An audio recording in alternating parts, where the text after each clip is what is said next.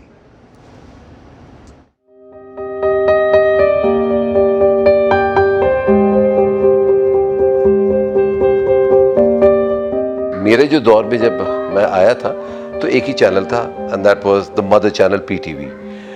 Again اس کے لیے بھی آپ کو اس قابل ہونا. دیکھیں کوئی بھی شخص پہلی سیڑھی تک آپ کو پہنچا دے گا، باقی سیڑھی چڑھنے کے لیے آپ کو خود کام کرنا پڑے گا، اور نہیں کریں گے تو گر جائیں گے آپ.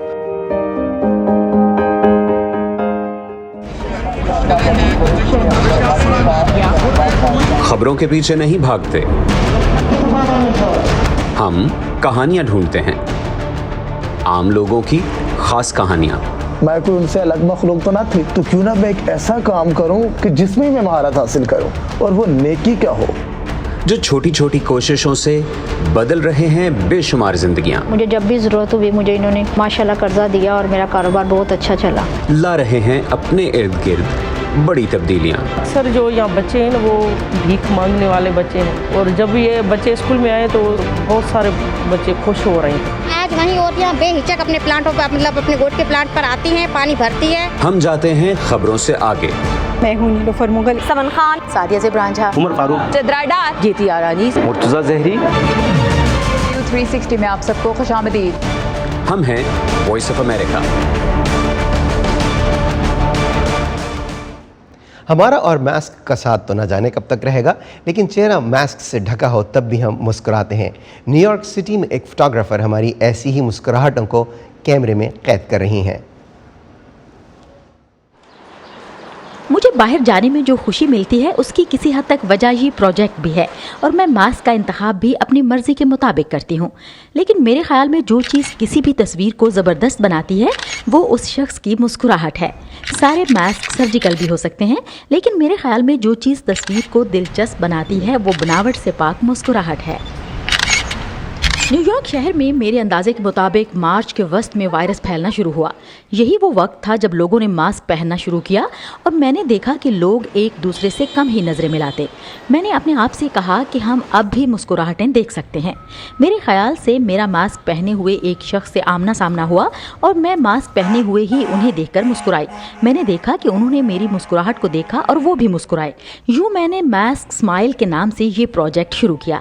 میں نے نیو یارکرز سے کہا کہ وہ اس پروجیکٹ کی تصاویر کے لیے ماسک پہنے ہوئے مسکرائیں، اور یقیناً یہ قابل قدر سلسلہ ثابت ہوا جس پر میں اب بھی کام کر رہی ہوں. میرے خیال میں اس وقت میرے پاس نیو یارک کے شہریوں کی ماسک پہنے ہوئے سینکڑوں مسکراہٹیں موجود ہیں. I never know if you want me to look or not. I believe that میں سمجھتی ہوں کہ ایک سچی مسکراہٹ کسی بھی اور چیز سے زیادہ آپ کی آنکھوں میں جھلکتی ہے. اس وقت تک میں نے جتنی بھی مسکراہٹیں تصویری شکل میں جمع کی ہیں، میں حقیقتاً ان تصاویر میں موجود مٹھاس محسوس کر سکتی ہوں، اور ان سب کی بہت شکر گزار ہوں جنہوں نے اپنی سچی مسکراہٹوں کو میرے ساتھ شیئر کیا. So my friend here gave me a great mass smile. Stay positive, man, okay? I'll see you later. جب میں اپنے کیمرے کے ساتھ باہر جاتی ہوں تو میں ماسک پہنے ہوتی ہوں اور لوگوں سے 6 فٹ کا فاصلہ رکھتی ہوں. میں عام طور پر لوگوں کو دیکھ کر ہاتھ ہلاتی ہوں تاکہ وہ سمجھ جائیں کہ میں بات کرنا چاہتی ہوں، اور پھر میں ان سے پوچھتی ہوں کہ کیا انہیں کوئی اعتراض تو نہیں ہوگا اگر میں ماسک کے ساتھ مسکراتے ہوئے ان کی تصویر بنا لوں. میری اس انرجی کی تعریف کریں جو میں نیو یارک کے شہریوں میں منتقل کرنے کی کوشش کر رہی ہوں. اور میں آپ کو بتاؤں کہ مجھے امید ہے کہ وہ اپنی مسکراہٹوں کو توانائی کے ایک مثبت وائرس کی طرح اسی طرح پھیلاتے رہیں گے.